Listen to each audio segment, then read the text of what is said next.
Bonjour chers amis, je reprends mes petites catéchèses par vidéo interposée. Je m'embarque sur quelque chose qui va être un peu long et qui va permettre d'aborder peut-être plusieurs sujets dont vous m'avez parlé, mais que je vais un peu prendre de manière peut-être interconnectée. On va voir où ça nous mêle. Mais ça fait longtemps que j'avais envie de vous parler de ce sujet-là et c'est l'occasion puisque pendant ce temps pascal, les prêtres, les religieux, les religieuses lisent un livre très particulier du Nouveau Testament, et un livre qui vaut la peine d'être connu et médité, un beau livre, mais pas forcément facile d'accès. Le dernier des livres, l'Apocalypse, selon Saint Jean. Voilà. On va le lire pendant, enfin voilà, les prêtres, les religieux, les religieuses le liront pendant ainsi jusqu'à la Pentecôte. Donc voilà, alors s'il plaît à Dieu, nous serons sortis avant la Pentecôte. S'il plaît à Dieu, nous pourrons célébrer la messe de l'Ascension tous ensemble, peut-être avec des masques, peut-être en nous mettant quelques distances les uns avec les autres, mais l'église étant grande, voilà, j'espère que ce sera possible. En tout cas, je prie pour ça. Alors, le livre de l'Apocalypse. Alors déjà le nom, tout simplement, il ne faut pas chercher très compliqué. Apocalypse, c'est dévoilement, révélation. On a gardé le terme grec parce que en fait derrière ça, en fait, ça renvoie à un style littéraire particulier dont je vais vous parler un peu après. Mais l'Apocalypse, c'est d'abord et avant tout une variante un peu particulière des livres prophétiques qui sont des livres de révélation. Et la révélation, pour nous, elle n'a qu'un seul sens, c'est la révélation du projet de miséricorde de Dieu sur les hommes, ce projet de miséricorde dont Paul dit avec un résumé très fort dans sa lettre, non Pierre dit avec un résumé très fort dans sa lettre que nous avons entendu dimanche dernier. La miséricorde de Dieu, c'est la révélation que nous participons à la vie de Dieu par son Fils Jésus-Christ dans l'Esprit. C'est ça la grande révélation. La révélation qui a été faite à la fin. Voilà, Dieu, à la fin, nous a révélé que ce qu'il voulait depuis le départ, c'est de nous faire participer à sa vie divine par son Fils Jésus, voilà, en recevant l'Esprit Saint en nous pour que nous vivions de cet esprit du Fils répandu dans notre cœur. Et donc tout livre prophétique, tout livre de la Bible même en général, a comme point final cette révélation, et il l'aborde au travers de chemins particuliers. Quelquefois c'est au travers de façon très très méthodologique, au travers de la loi qui décrit qu'est-ce que c'est que la conduite d'un homme bon.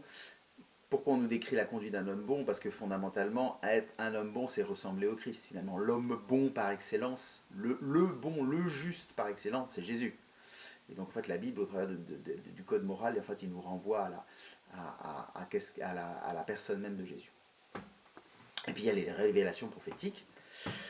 Et dans ces révélations prophétiques, il y a une partie qui est relativement tardive dans l'expérience de l'Ancien Testament, parce que le style apocalyptique, le style de l'Apocalypse, des révélations, ça commence dans l'Ancien Testament.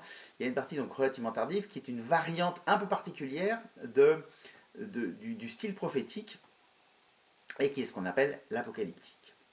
Alors, pour bien comprendre ce qu'est l'apocalyptique, le plus simple, c'est de prendre les exemples qui existaient déjà dans l'Ancien Testament. Il y en a deux très célèbres, c'est Ézéchiel et Daniel. Alors, on est au tout début du livre d'Ézéchiel. La 30e année, le 4e mois, le 5 du mois, je me trouvais à Babylone au milieu des exilés près du fleuve Kébar. Les cieux s'ouvrirent et j'eus des visions divines. C'est l'introduction du livre d'Ézéchiel, et puis il va y avoir les longues visions qui vont être explicitées. Maintenant, c'est le livre de Daniel, qui a été écrit par rapport à Ézéchiel plus tard. Alors, il y a une première partie du livre de Daniel où Daniel est comme là aussi à Babylone et explicite les rêves de Nabuchodonosor. Et puis il y a une deuxième partie qui commence au chapitre 7 et qui commence par La première année du règne de Balthazar, roi de Babylone, Daniel eut sur son lit un songe et des visions dans son esprit. Alors il mit le songe par écrit. Et puis, nous arrivons à l'Apocalypse de Saint Jean.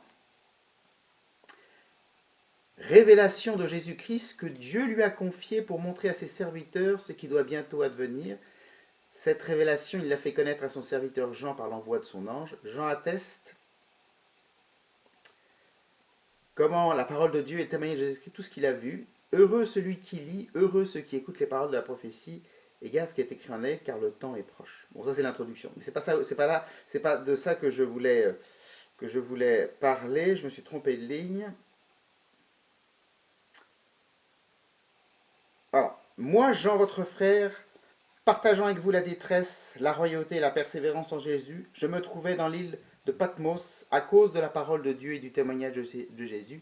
Je fus saisi en esprit le jour du Seigneur, et j'entendis derrière moi une voix forte, pareille au son d'une trompette. Elle disait, « Ce que tu vois, écris-le dans un livre, envoie-le aux 7 églises, à Éphèse, Smyrne, Pergame, Thyatire, Sardes, Philadelphie et Laodicée. » Vous remarquez que dans les trois introductions de ces révélations et de ces apocalypses, c'est toujours la même forme. Il y a une espèce de datation très très précise. Voilà, dans Ézéchiel et Daniel, on sait très bien quand ça se passe, même si c'est des dates et des lieux un peu mythiques, parce que le prophète Daniel, c'est un prophète qui n'a pas vécu en fait Babylone. C'est un prophète plus tardif qui parle de Babylone, qui évoque Babylone, mais pour évoquer autre chose. Mais bon, ça c'est autre chose.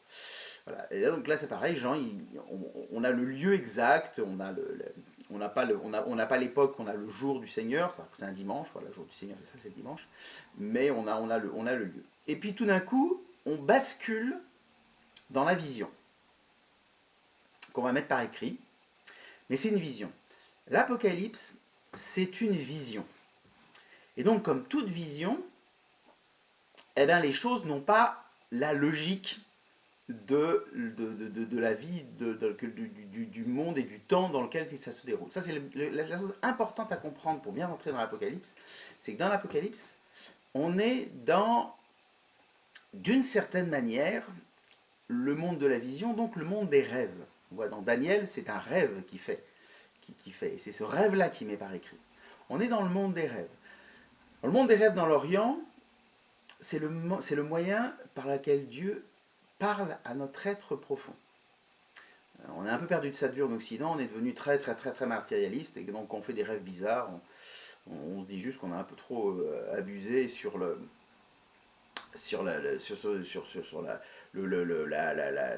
choucroute ou la charlotte au chocolat la veille, et donc du coup on a l'estomac un peu lourd, et puis bon, le cerveau fonctionne plus bien.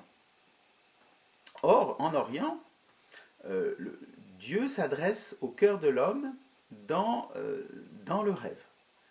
Saint Joseph, l'époux de Marie, c'est au travers d'un songe qu'il découvre la mission que Dieu veut lui confier. Donc il ne faut pas mépriser les rêves. Alors évidemment, il y a des rêves qui sont des élucubrations. Mais il y a aussi des rêves qui nous touchent et qui nous marquent profondément et qui nous font comprendre quelque chose de très profond, qui viennent révéler les choses profondes en nous. Et donc en Orient, il y a une longue tradition du fait que, au travers du rêve, Dieu vient plus particulièrement s'adresser à l'homme.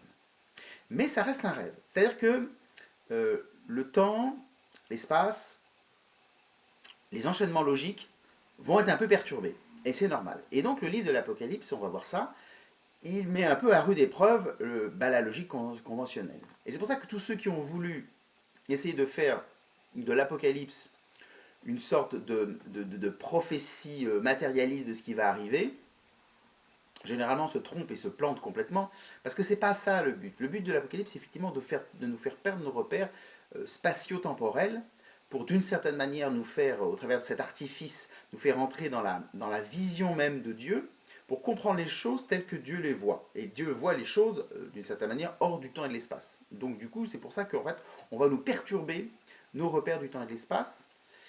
Mais cette perturbation, elle a un sens et un but, c'est de nous faire entrer dans la ce que Dieu veut nous révéler, ce qu'il veut nous dire précisément. Et c'est ce que va faire le livre de l'Apocalypse. Et c'est ce que nous allons suivre. Alors pour cela, je vais prendre une voie un peu particulière pour aborder le livre de l'Apocalypse. On vient de l'entendre. Je vais partir des septénaires. Dans Saint Jean, il va faire une liste de 7, 4 fois de suite. Il va le faire au début, avec les lettres aux églises, aux 7 églises. On verra un peu qu'est-ce que c'est que ces églises-là, de quoi on parle, qu'est-ce que c'est que qu'est-ce qu'il y a comme sens dans cette révélation. Voilà, il va y avoir donc un septénaire, donc 7 noms, 7 révélations à ces 7 églises. Il va y avoir les 7 sceaux. Voilà, les 7 sceaux qui vont être brisés les uns après les autres et qui vont provoquer une transformation. Il va avoir ensuite, de mémoire, les 7 sceaux, les 7 coupes, et il m'en manque un, ça doit être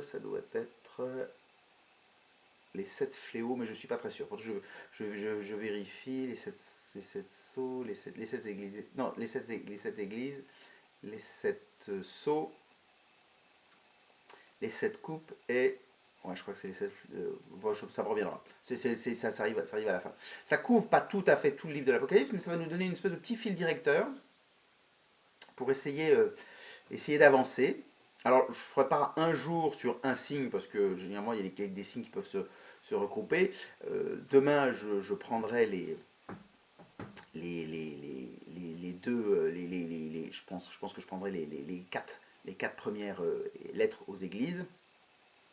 Et puis j'avancerai ainsi dans l'Apocalypse. Et ça devrait nous mener, à un moment ou à un autre, jusqu'à la sortie du confinement. Voilà, l'Apocalypse va nous conduire jusqu'à la révélation pleine et entière que Dieu veut nous faire, qui est l'appel viens Seigneur Jésus. Mais ça c'est vers ça c'est la conclusion. Voilà. Donc nous allons lire pas à pas tout Apocalypse tranquillement, voilà, en se posant des questions, en essayant d'avancer, de comprendre un peu ce qui se passe, et pour plus profondément découvrir que dans le chaos et les difficultés et ce qu'on n'arrive pas à comprendre, Dieu se fait présent et veut se faire présent. Il faut bien repérer que ça peut paraître un peu étonnant, mais Dieu s'intéresse à notre histoire, s'intéresse à la petitesse de notre vie. C'est le cœur de la révélation chrétienne. Il veut investir notre histoire parce que ce que nous vivons, Dieu veut se faire proche. Ça peut paraître incroyable d'imaginer que Dieu puisse vouloir résoudre nos problèmes. Enfin, il ne les résout pas. D'une certaine manière, il donne dans notre vie ce dont nous avons besoin pour résoudre nos problèmes, c'est-à-dire le salut. C'est le salut en Jésus-Christ qui transforme notre vie, qui permet d'avancer dans notre vie. Voilà. Dieu ne résout pas des problèmes comme un magicien. Voilà. Mais il conduit notre vie pour nous amener au salut, et il veut conduire notre vie dans sa réalité la plus concrète et la plus personnelle. Et c'est vraiment absolument unique et premier dans toute la Bible, cette façon dont Dieu veut se faire proche de chacun d'entre nous. Et s'il peut le faire, c'est qu'il est Dieu. Et d'une certaine manière, c'est parce qu'il est Dieu qu'il peut être ainsi le Dieu proche et personnel de chacun d'entre nous, et que s'occuper de chacun d'entre nous personnellement ne lui pose aucun problème. C'est un signe même de sa puissance. L'image même, c'est cette façon dont Dieu se révèle à Abraham. Abraham qui a un problème, qui est le fait d'être âgé et de ne pas avoir d'enfant. Et bien Dieu va se saisir de ce problème-là, pas pour tout d'un coup, voilà, il va tout d'un coup avoir des enfants tout de suite. Non. C'est pour, au travers de ce désir, accomplir le salut. Accomplir quelque chose qui va permettre à Abraham, beaucoup plus que le fait d'avoir une descendance, mais de permettre d'être ainsi le père des croyants.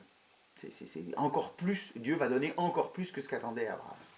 Donc le- le- le- le- la puissance de Dieu, la grande grâce de Dieu, c'est qu'il s'intéresse à chacun d'entre nous. Et ainsi, le livre de l'Apocalypse nous fait comprendre comment Dieu veut être proche de chacun d'entre nous, comme il veut se révéler à nous. De cette manière, ce personnage qui se présente comme Jean, qui est le visionnaire de l'Apocalypse, c'est une sorte de, ça peut être aussi utilisé pour nous comme une espèce de prête-nom. En fait, le Jean auquel Dieu s'adresse, c'est aussi chacun d'entre nous. On va suivre et voir la vision à hauteur de ce que Jean perçoit, comme si c'était pour nous.